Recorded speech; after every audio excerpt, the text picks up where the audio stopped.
So this all me leaving my partnership all stems from a burnout. I mean, there's so much pressure on women in society today to be an amazing businesswoman, an amazing entrepreneur, and an amazing mom, and an amazing wife, and an amazing friend and neighbor and daughter. It's like, you cannot, you physically cannot do it all. And I was doing it all, and I was doing it successfully. My husband, as I mentioned, is a fire captain, so he works long days, long hours. I was doing so much at home. I was doing so much with the business. And then each of my children were in 3 activities each. So they're in school. And then I look back and I'm like, I don't know how I did it. So beating burnout is all about building your boundaries, protecting your peace, and saying no. And no has become one of my favorite words, where I used to say yes to everything. Now I say no to almost everything, because every yes pulls me away from what's important.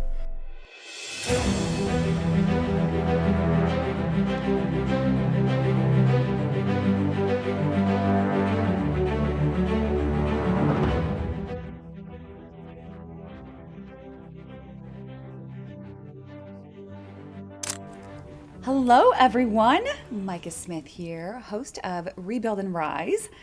I have a very special guest with me, and it's quite an easy introduction. I met Veronica quite a few years ago, actually, which is kind of weird to think of, that it's been so many years that I've known you. And Veronica has had a very big impact on me in more ways than I think she even realizes. And she has a beautiful story.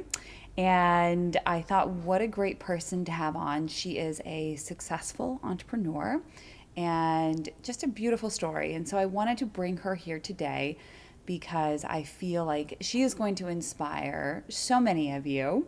And so without belaboring it, I'd like to introduce my great friend, Veronica Galucci. Thank you so much for being here. It's a true honor to be here. Thank you for having me. I still can't believe I'm sitting on your podcast right now. It's pretty crazy. I'm very excited to have you here. Thank you. So what I would like for you to do, instead of me going on this long introduction, if you could just tell everyone a little bit about you. So I will give you the long introduction. My name is Veronica Galucci, as mentioned. I'm a mom of 2. I am married to fire captain Mike, and he is my everything. We've been married for, next month will be 12 years. Wow. We have a pit bull boxer who is also going to be 12 years. Our daughter is just turning 11 this month, and our son just turned 9. So amazing. Definitely a family woman. I went to the Fashion Institute of Technology. There you have to get an associate's and a bachelor's. So my associate's is in fashion merchandising and management, and my bachelor's is in product development and marketing. So I'm one of the very few people who went to school and did exactly what I went to school for still to this you are day. rare. So actually right before graduating, I landed a job in New York City. I did product development for 6 years. I got to travel all over the world to the manufacturers and see the product being made firsthand. It was such a great learning experience. It was a smaller sized company, so I got to do everything in the company, or at least touch upon it in some way. So it really prepared me to where I am today. And then I did that for 6 years, then became a stay-at-home mom. So I thought that was the dream, actually. Being a stay-at-home mom? Yeah. Really? I'm a very planned person, and I really it's like go to school, get a job, get married, and then become a stay-at-home mom. And then I quickly learned that I wasn't made to do that. It's by far the hardest job on this planet. I'm an entrepreneur, and that puts shame to motherhood, because it's literally the hardest job ever. So I did that for 3 years. I left the corporate world and became a mom for 3 years. And motherhood, it's the craziest thing, because you're feeling so drained, but you're feeling so much joy, and you're feeling these 2 emotions at the same time. So I almost needed to go back to working and get an escape from it, and also to use that education that I had. I didn't want to put that to waste. So then I was able to be a stay-at-home mom and work under a multi-level marketing company. So I did that for 3 years, where you can have a boutique in your home. And that was great because I could be at home and be with the kids while also learning social networking. That's where I really learned how to market myself and market my business and sell my product on social media. Where when we went to college, that wasn't a major. You know, now it is a major, and now it's changed so much. Yeah, I got 3 years of just kind of doing that every day. Wow. And so when I met you, you were a business owner of, you had a baby then, and you have a baby now. And I just remember when we started getting close, and you want to know something really funny about you? So before I actually met you, I was actually intimidated by you. Really? Yeah. I'm not even kidding you. I'm not even kidding you.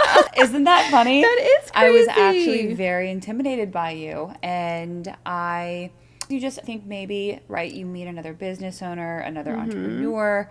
And I was like, I don't know. I was worried that you were going to be a mean girl. Oh my gosh. No way. You were so pretty and you were so put together and you're in fashion. And I was like, I was definitely very intimidated by you until we got to know each other. And I realized just like what a down-to-earth, super cool human you were. Aww. And I was like, oh, and then like we became like really great friends. Instantly, yeah. And it was really, isn't it? But it's funny, right? The impression that that people have. And oh my gosh. I actually don't think I've ever told you that. I was literally just going to say that. You've never told me that I've to never this told day. you that. Yeah. Wow. Yeah, I was my gosh. Yeah. I wanted to ask you because obviously, so one of the biggest things that I just cannot fathom is because being a business owner and having my baby and having spent 4 years developing my baby, really closer to 12, because I didn't realize that all this time that I've spent becoming the person I am, that was grooming me to become a business owner. But when you have something and when you build something, right, talk about what it was like to go from having something that you built, walking away from it, and then talk about the pull to when you started something new. Yeah, so after I did the multi-level marketing business, I did that for 3 years. I had a neighbor next to me. She was living there for about a year, and I knew I didn't want to do the multi-level marketing thing anymore. I think it's great to have multiple streams of income, and I actually continued through multi-level marketing up until recently, so through different companies. So I've always read entrepreneur books. I took business classes. I just knew deep down inside I wanted to be an entrepreneur. And once you become a mom, you kind of lose yourself and you lose all hope for that dream. So I didn't think it was possible, but this experience of social networking gave me hope and learned how to do that. So I was going to open up an online boutique from my home. I was going to leave that multi-level marketing business anyways. And then my neighbor at the time approached me and she said, hey, I want to open up a boutique. Why don't we just join forces and do it and try it? And I thought to myself, well, at least I can go to my grave and know that I tried and have no regrets, because opening up a business for the first time is so scary, because it's the world of the unknown, and there's nobody prepares you for it. There's no, you don't learn that in high school. So to lean on someone was so great. And in April 2019 is when we decided to join forces and start this business. We hit the ground running, and 6 months into it, we hit COVID. Oh my gosh. Yeah, so not only were we this brand new business, but we were very successful. We used our strengths and our talents, and we worked together, and like I said, hit the ground running. So 6 months, we became debt-free, and we were able to turn a profit. Wow, that's quick. And then COVID hit. Wow. So we had to lay off all of our employees, and then we just almost made the store like a warehouse, and we used the places, our social media. So our social media and our website were already in place because of what we had put together. So we made it through. I said to myself, if I could make it through a pandemic as a business owner, I could do anything. Oh my gosh. So it was 5 years I was in that partnership. Okay. Long story short, there was a break in communication. I felt that it was uneven. It was no longer serving me. It wasn't healthy for me to be in that partnership anymore. And it was time to leave. So being that this person was my friend and neighbor, the cleanest break was to walk away and gift my 50% share over to her. Wow. It was a very hard pill to swallow. Wow. Like you said, you couldn't imagine just walking away from someone, like blood, sweat, and tears, 5 years. And I had put that above sweat equity. Yeah, I put it above everything. It was, everybody who knows me knows how much I love that business. So to walk away was just like almost unheard of. But in my walk in faith, I learned that you come into this world with nothing and you leave with nothing. So I couldn't take that business with me, which made it super easy then to walk away from it because it's essentially nothing, you know, like, so I walked away from that and I just kind of let God guide me every step of the way after that. Sure, absolutely. So I still remember when that moment was taking place. And I still remember your trepidation and do I do this again? Yeah. Do I jump into something again? Am I doing the right thing? And so talk about the pull that you felt and when that was and what ultimately made you decide to take that leap into, the unknown all over again. So being a business owner and having built a brand from scratch, I knew how hard it was. So now I'm voluntarily subjecting myself to that again, like an insane person. Like, are you insane? Like, I couldn't get over it myself either. But this time around, God was my business partner.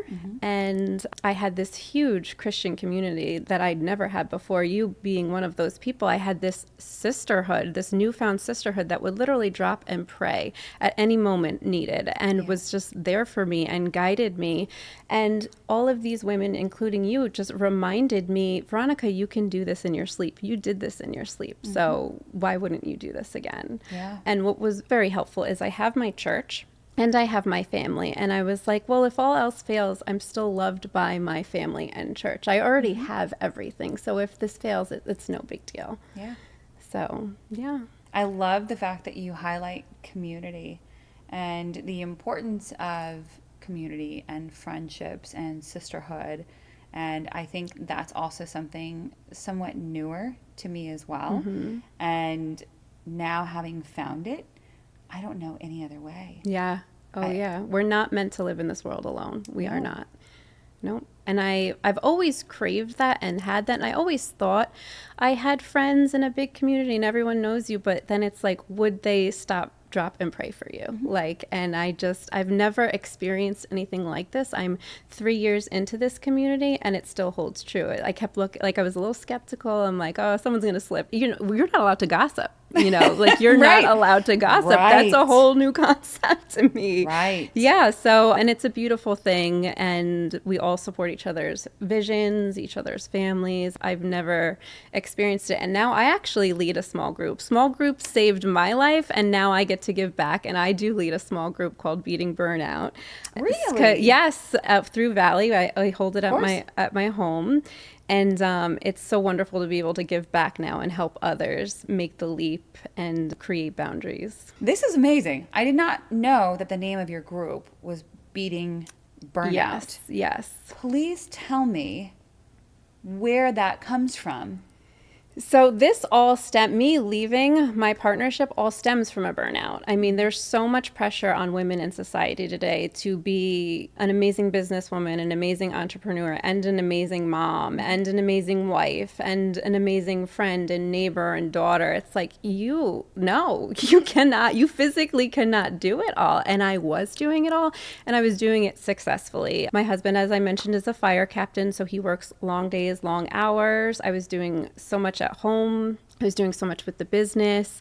And then each of my children were in 3 activities each. So they're in school. And then I look back and I'm like, I don't know how I did it. So Beating Burnout is all about building your boundaries, protecting your peace, and saying no. And no has become one of my favorite words, where I used to say yes to everything. Now I say no to almost everything because every yes pulls me away from what's important. That's incredible. How many people are in your group? About 12. 12 people. Yeah. Yeah. Amazing. Yeah. So what's funny about this is, so the other day I was going through it's just life of an entrepreneur, and I was just going through one of my many episodes of just things are imploding all of the time. So I actually want you to talk about, because I think on social media, and even my mentors talk about this all the time, on social media and everywhere we look, they're glamorizing entrepreneurship and the freedom that it comes with. And it's like, you've got to get realistic. Like, it's another child. Yeah. It's another marriage if you want to be successful. But one thing that I wanted you to talk about is, if you remember, do you remember the verses that you sent me the other day? I wish I could highlight them, but you had sent me some really powerful verses, and it did talk about burnout. But do you have any favorite scriptures that you highlight during any of your small group meetings? One that comes to mind, it's in Matthew, and it says something along the lines of, like, there's enough worries today that don't even think about tomorrow, like, and cast your anxieties onto him. I have like a whole notebook full of anxiety scriptures. And in my first group, I did leave the ladies with 2 scriptures to arm themselves throughout the week every time. But yeah, anytime you're feeling anxious, the Bible has several verses for that. Now, are you facing burnout now, or are you? No, so I it? grew up only knowing anxiety. I think in elementary school I had anxiety. I didn't know you could have life without anxiety, and it wasn't until meeting Christ that I knew that's not from him. That's not from God. You're not supposed to live a life of anxiety. So although I have a very full plate, it's all things that I say yes to and that I've chosen to do, and that it just fills me with complete joy. So I never feel overwhelmed or stressed or anxious, because they're all things that I want to do and fill my heart. Yeah. What was the mental and emotional toll that was taken on you when you started over from scratch? So like I said, it's very hard. It's extremely hard to start something from ground zero. So, and I just kept saying to myself, like, why, like, what are you doing? Why are you going to do this again? But I really felt this calling and purpose to just build my vision, a vision I've always had since I was 16. I mean, growing up in the Hudson Valley and knowing I wanted to do fashion, let's be real, Hudson Valley is not known for their fashion. Right. So, the first boutique was to bring fashion to the Hudson Valley. And this boutique is more about confidence and filling women, making themselves feel important. So I just saw you do it. We all do it. I've been a business owner of a boutique for almost about 10 years now, and I see women daily get out of the dressing room and rip themselves to pieces. They look in the mirror and they say this, and this about me. And I'm like, whoa, nobody sees this but you. So I really just wanted to build this vision of confidence. I want women to be walking in confidence, and I want to empower them through my boutique. And I knew that was important, and I felt God's calling on my heart to just kind of follow what he had in store for me. That's beautiful. So the mission behind the Nolita Boutique is to empower women and to... Yeah, it's not about the clothes, it's about the community and how the clothes make you feel. I love that. Do you believe in market ministry? I guess I do. I do. Yeah, I do believe in that. Yep. Amazing. Yeah. I remember when you first started, you're like, oh, like, should I carry stuff in the store with faith and scripture? And now you do. Yes. Yeah. And do you think that's changed the type of person that you might attract to your store? Yeah, so I was really nervous that it was going to turn people away, but I get thanked every day for having those items. I have a big scripture on the wall. God is certainly there. I have faith products that always sell out. And it's not in your face. I would never, it's very subtle, and he is there. And I do make sure he is present, because I would be a hypocrite if I opened this business and ignored him. I really would be, because his hand has been in it, and it's God backed. And I just am not turning my back on him now that everything's up and running. Yeah. What was the first big win that you had with Nolita that made you feel like, back? Yeah, so or maybe I've even arrived, Yeah, so November 1st is when we opened. We had such a great, amazing 2 weeks that we opened, and then November 15th was the ribbon cutting. So the ribbon cutting was my oh my gosh, I've done it. I'm here because I did this already before. I know how hard it takes to get people together for a ribbon cutting and a celebration, and they're not normally well attended. It's kind of, So I just had a pit in my stomach all day, like, oh my gosh, no one's going to come. No one's going to come out and support. We've already been to one of yours, Veronica. Why would we come do it again? Why would we come out and do this all over again? So it was from 4 to 6 on a Friday, 4:01.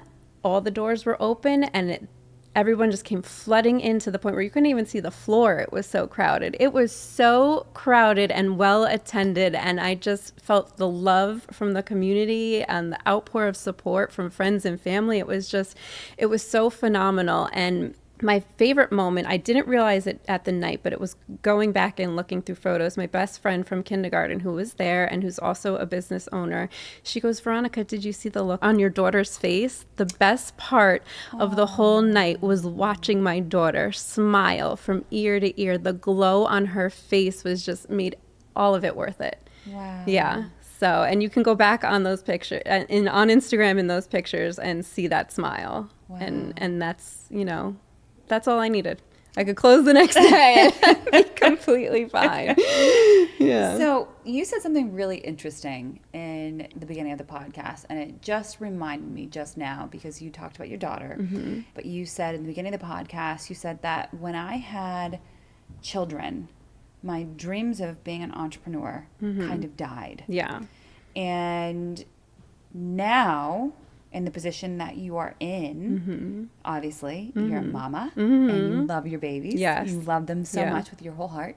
So talk about being an entrepreneur and a mom. And this is something that I don't know about, but there's going to be probably more people than not that have children that would want to hear about this. But talk about just how you balance work and your children, and do you deal with mom guilt? Oh, 100% all the time. Definitely mom guilt. It's the guilt of never feeling really present. Yeah. It's not probably just for entrepreneurial moms, it's for all working moms. Sure. You are at the office all day, you get home, you're mentally exhausted. So even if I'm working at home or I'm at the store all day and I come home, you're just mentally drained. And kids are draining. I don't care what age it is. It's just they're so draining. And you want to be there. And can you jump on the trampoline with me? Can you watch this movie? Can you do? And I'm just like, no, can you just leave me alone? So just kind of feeling guilty that I'm never there. Another guilt I have is I am a good cook and I enjoy to cook. I don't have time to cook. So we do takeout, we do groceries, whatever's in the fridge from the grocery store. So, but they're really not lacking. And I think it's really important for these children to see someone follow out their dream. Yeah. And I do put them first. This time with this business, my family comes first. So, and they know. You didn't do that the first time No, around. I didn't. I put that business above all else. And something, God, so something that helped me also in the walk of faith is I learned the order of importance. So it goes God, husband, and children. Yeah. And I was like, I don't know about that. It's more like work, kids, maybe God, and maybe husband gets put in there along the way. Like I had no priorities. Nothing was set straight. So once that resonated with me and settled in, every decision that gets thrown my way goes through that checklist. I love that. Is it from the Word of God? Will it affect your marriage? And how is this going to affect your children? So if it doesn't align with any of those 3 check marks, it's a hard no. It's a quick no. And I'm able to make really amazing decisions based off this and be a good leader, be a good mom, just by that 3 checklists right there. Absolutely. Yeah. So was there a moment that you ever had, whether it was this business or the one prior, like, I don't know if I can do this anymore? Yeah, every day. You mentioned entrepreneurship is constant chaos. So you're just always putting out fires. So you have to be built. You have to have a certain type of skin to be able to do that. So I got to live the entrepreneur dream for a little bit without having to pay any bills, right? And so November 1st we opened, had an amazing month, and it was then December that it all settled in. Like, oh, now you're responsible for bills now, and you've committed to this for quite some time, and you need to come up with this money every single, like, so the second month when we opened, I was like, oh my gosh, okay, this is real now. This is so, but I just leaned on my husband, who constantly reminded me, like, hey, you did this before. Remember, we have the numbers. You've successfully done this before. This is, so just kind of having his faith and support got me through that. Anytime I get a little, I don't know if I could, and retail, I don't know if this is other business, but retail is not consistent whatsoever. Sure. So, and the weather affects it, the holidays affects it. So I'm a very structured and efficient person. So to have something not consistent can really mess with your mind. But so something that you actually just said actually brings me into my next point. So you're like, Mike said, girl, we got the numbers. We know the numbers. Yeah. And one of the biggest things, and obviously this is partly why I wanted you on the show, is because so many people who start businesses fail and they don't know the numbers. Did you learn this when you were in school? Is this someone did you have someone mentor you? Talk about knowing the numbers, the importance of it. Who taught you how to do this, and the importance that it's really, and how it's helped you be successful? So they don't really teach this in school. I just always was one of those people who chose the accounting and economic classes. I put myself in those classes. Sure. So, and the books I've chose to read. I did come from a family that valued savings, and I married a man that values savings. So having that safety net that I luckily grew up with, and then again, my husband values that as well. So having that cushion really can make you take risks. Yes. That makes you feel sick. So I don't even want to call it a risk, because it's just, I knew what I was doing. So I highly recommend the book Profit First by Mike Michalowicz. Have you read it? Okay. Absolutely, I read it before opening the first business. And what that means, for those of you who don't know, is you get your income, and then you have profit, taxes, income, and operating expenses. So the book suggests you do your bookkeeping bi-weekly. I do it weekly. I'm just so on top of finances. That gives me anxiety. Like, I don't mess around with money. So it goes into 4 bank accounts, and it's a fail-proof way of operating your business. And that's partially why we got through COVID as well in the first business, because we had that safety net.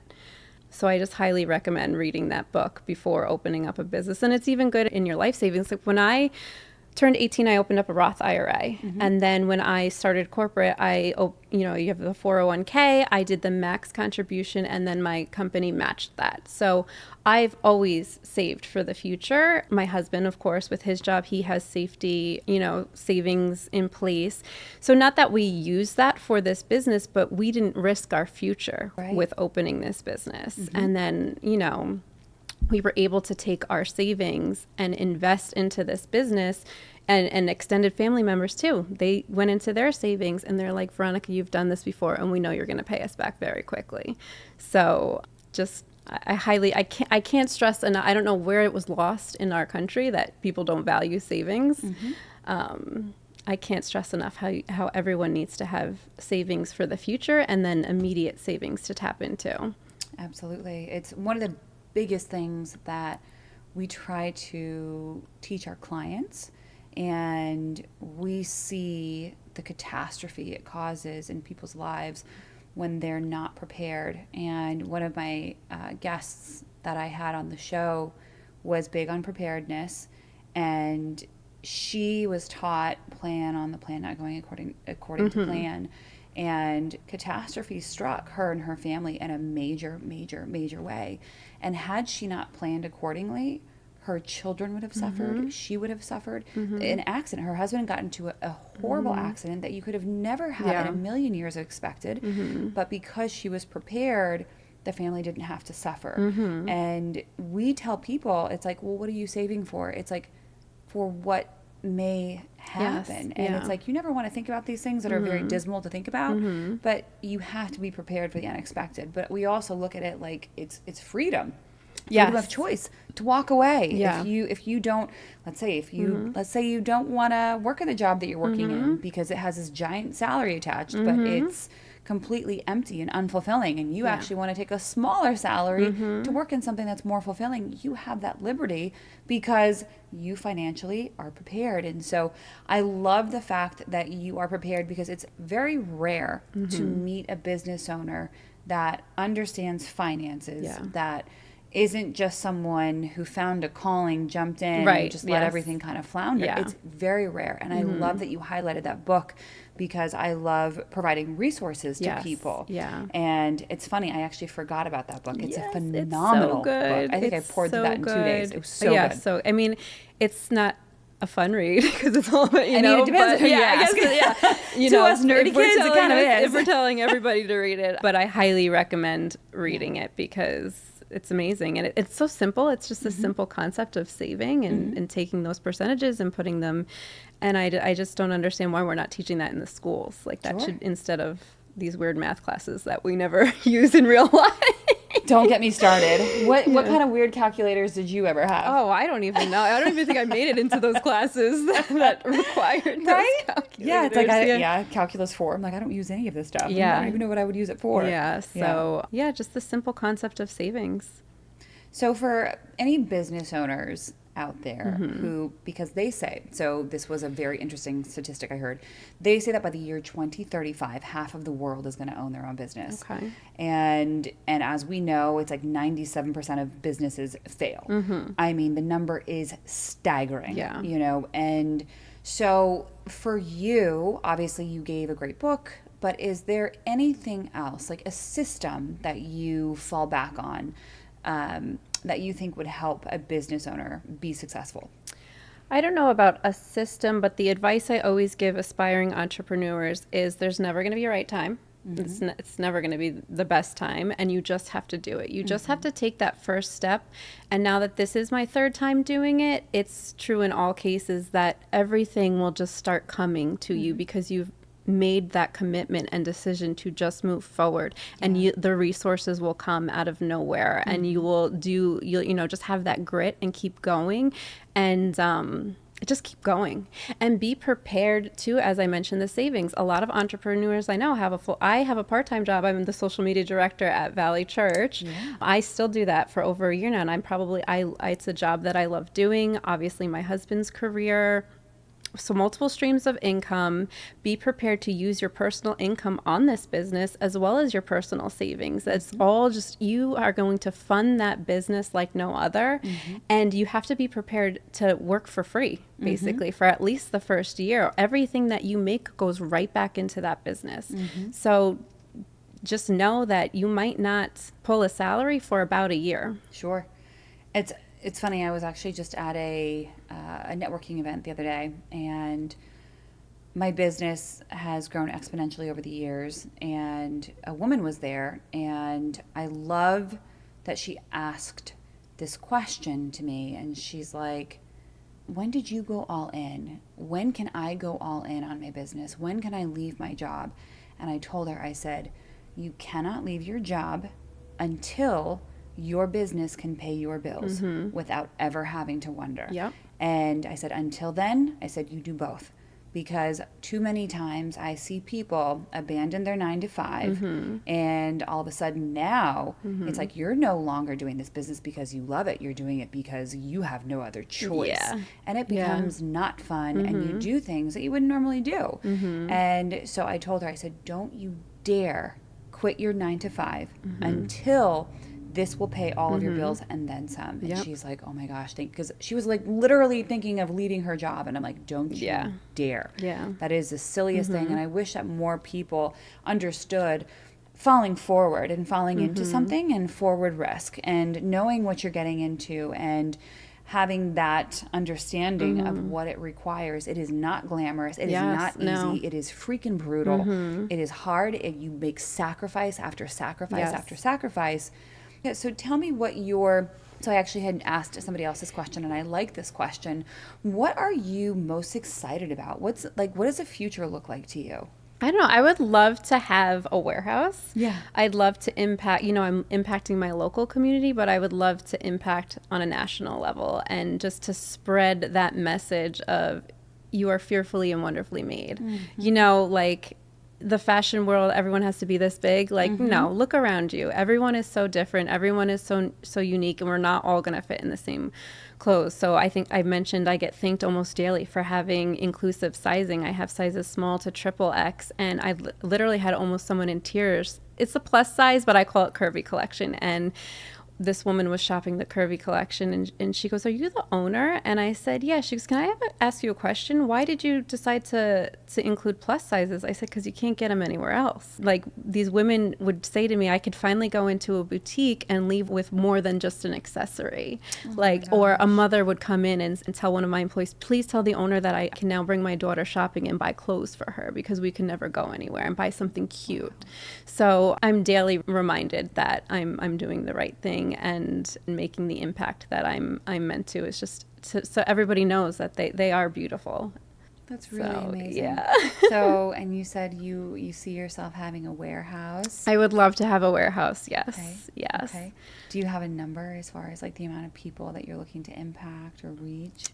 No, even if it's just one person, I really don't have a number. I just want women to feel confident, and I don't want anyone else to make them feel less than that. So an army of powerful women throughout this country, just not caring and feeling beautiful and all this is, all the clothes are so comfortable. Yes. So I when can attest to that. you feel comfortable, that shows, and and then you feel confident. And when you're dressed in a certain way, you can take on the day. Nothing can stop you. So there's a big difference if I came here in my sweatpants, you know, like 100%. It's a real thing. There's a real science behind it. So Absolutely. Talk about that a little bit. Talk about the science behind, right? Because I think one of my biggest frustrations is seeing how unkempt is almost a trend. And I crack up. I think there's a great movie, and I can't remember the name of it, but Steve Carell's in it and a couple other actors. It's so funny. But long story short, so Steve Carell, the older guy, he's being basically like remade, right? They're like giving him his glow up. And he's wearing these sneakers. And the guy who's giving him the glow up, he takes the sneakers and he throws them off the balcony. He's like, what do you think, you're freaking Steve Jobs? he's like, you're not Steve Jobs. He's like, if you're not Steve Jobs, you're not making $1 billion a year. He's like, you're suited and booted. And that's so funny. Loved it because to me, I've always felt better when I take time out of my day to present myself. And even if it's at home and say I'm working from home and I dress a certain way, I feel differently, I act differently, I have conversations differently, I move differently. Yeah. Can you talk about that? So I think the unkempt way of life now is a product of COVID. For so long, everyone was just in their loungewear and sweatpants and at home. And during COVID, as I mentioned, we survived it as a business. I didn't get to sit at home and collect that $500 check that so many Americans got to do. And my husband and your husband were emergency responders. They were essential. So we actually worked harder than ever. I had 2 kids at home doing virtual learning, which was so impossible. But that's when I saw the trend shift to that. So that generation of like high schoolers and college students, that went through that, and they did college at home or high school at home, and they were in their sweatpants while earning money doing nothing. I think that's where that trend came from. And a lot that my business caters to women 35 and older. So I've had college kids come in and I hear them say like, "Oh, this is a very mature and classy store. I think my mom would like it." And I was like, "Whoa, I think that's a compliment." So like, "Oh, my mom would shop here." So they're just all about their t-shirts and baggy jeans. And I don't know.